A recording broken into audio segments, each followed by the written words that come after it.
Passionnés et créateurs, bonjour à vous. Nous nous retrouvons aujourd'hui pour une recette de fromage frais ail et fines herbes avec l'ustensile adapté dont je vous donnerai la marque dans la vidéo. Passons de suite aux ingrédients et à la préparation. Pour ce fromage frais ail et fines herbes, il vous faudra 1 litre de lait entier, de l'ail et des fines herbes, du vinaigre blanc et l'outillage pour faire le fromage. A de suite pour la réalisation de la recette. Pour faire notre fromage frais, donc nous allons nous servir de cet appareil.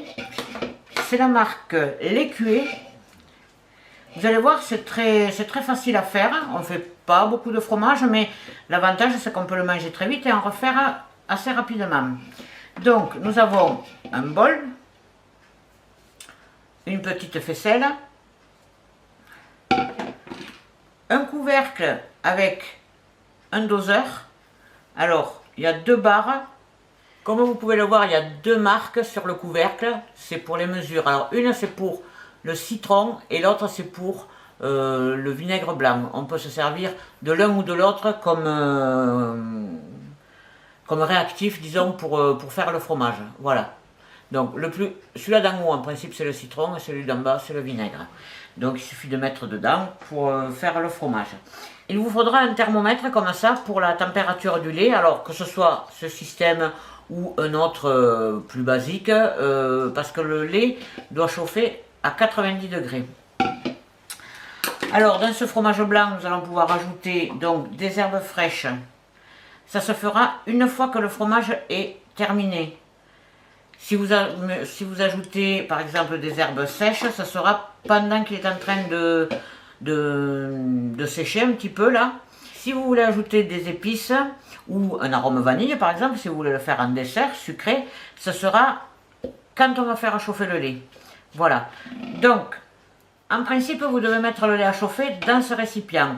Alors, comme le lait monte très vite et comme on n'est pas toujours sûr de la température du micro-ondes, moi je préfère le faire chauffer dans un plat plus grand où il y a moins de risques. Donc, on va le faire chauffer à peu près 10 à 15 minutes, suivant la puissance de votre four micro-ondes. Et après, je vous montrerai ce qu'il faut faire. Donc, on prend le lait, on le verse. Alors, si vous utilisez du lait comme ça sera 1 litre. Maintenant, vous pouvez utiliser du lait frais, mais là, ça ne sera que 750 ml et vous rajouterez soit 3 yaourts, soit de la crème fraîche. Voilà. Moi, je fais avec ça parce que c'est rapide, on le trouve partout. Maintenant, vous pouvez le faire avec du lait de brebis, du lait de chèvre. Bon, moi, j'ai choisi le lait de vache. On fait chauffer au micro-ondes, donc, entre 10 et 15 minutes. On prend la température avec le thermomètre. Si c'est pas assez, on refait chauffer jusqu'à ce que la température soit atteinte. Voilà, donc on se retrouve dans un quart d'heure. Notre lait est chaud, donc c'est minimum 90, hein, en dessous de 90 en principe. Pardon, ça ne vous fera pas la réaction. Donc, j'ai préparé mon vinaigre. Bon, ça ne se voit pas trop, certainement.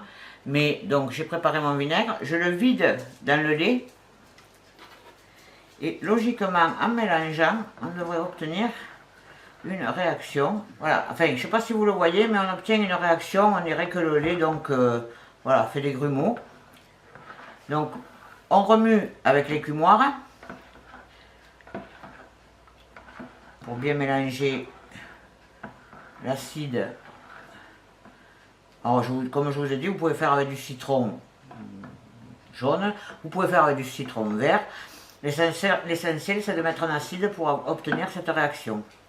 Donc, une fois que vous avez obtenu cette réaction, quand vous avez obtenu cette réaction, vous laissez à température ambiante 30 minutes.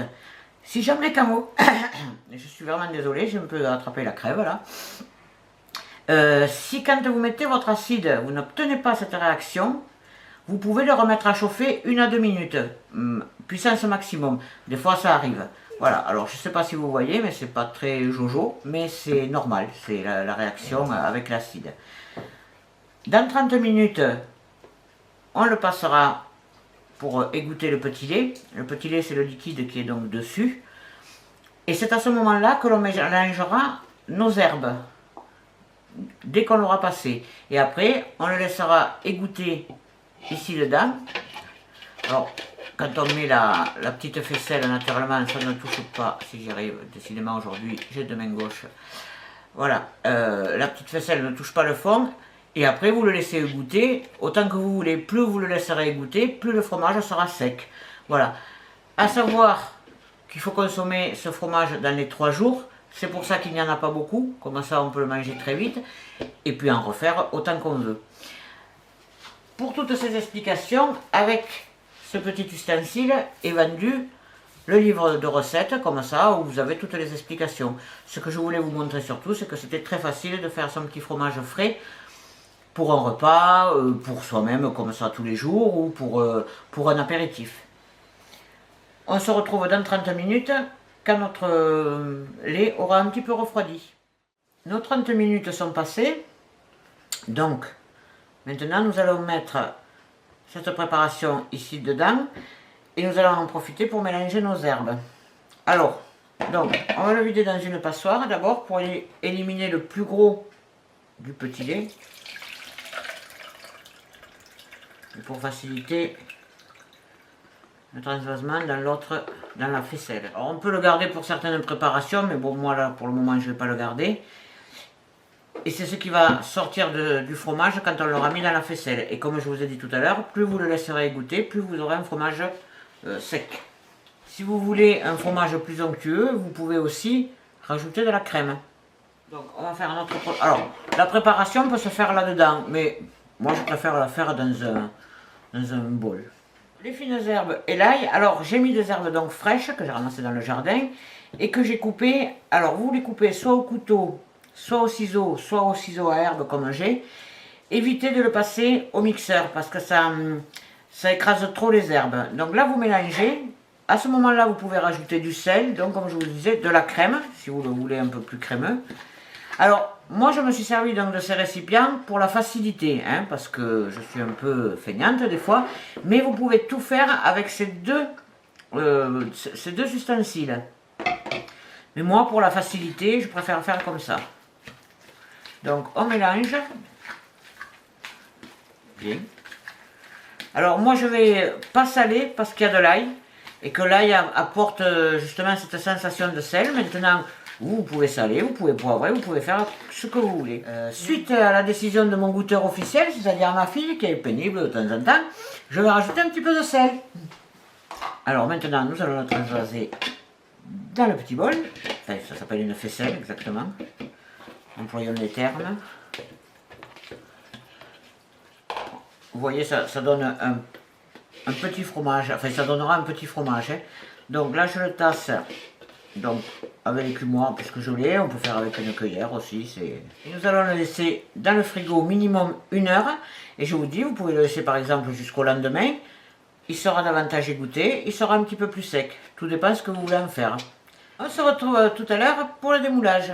Petite précision, si vous le mettez donc au frigo, parce qu'il faut le mettre au frais, et le conserver au frais, pensez à le couvrir, alors que ce soit avec le couvercle fourni. Alors donc, soit avec le couvercle, soit avec un papier étirable si vous voulez voir votre fromage quand vous ouvrez le frigo. Donc sachez que le fromage, si vous ne le couvrez pas, a la particularité de prendre toutes les odeurs qui traînent dans le frigo. Au frais, minimum 1 heure.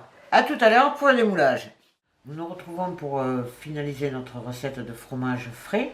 Alors, j'avoue que là, il y a un petit peu plus d'1 heure que le fromage s'égoutte, parce que entre temps, je suis quand même allée travailler. Donc, je vous montre donc le fromage avec le petit lait qui s'est égoutté. Voilà.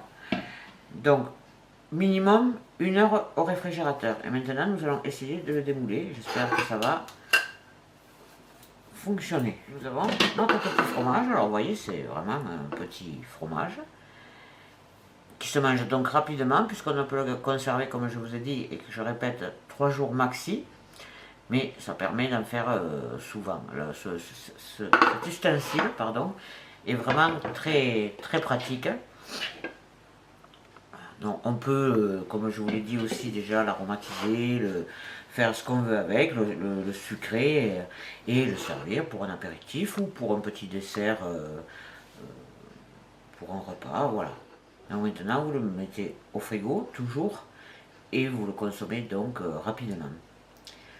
Voilà, cette recette est maintenant terminée. J'espère que vous vous régalerez. Merci à tous d'avoir regardé ma vidéo. N'hésitez pas à me poser des questions et à me dire en commentaire ce que vous avez pensé de cette recette. Je vous invite à nous suivre sur le blog et les réseaux sociaux que vous pouvez retrouver dans la description de la vidéo. A bientôt pour de nouvelles gourmandises. Et pour paraphraser le chef qui m'a donné envie de cuisiner, je veux bien sûr parler du grand Joël Robuchon. Bon appétit bien sûr.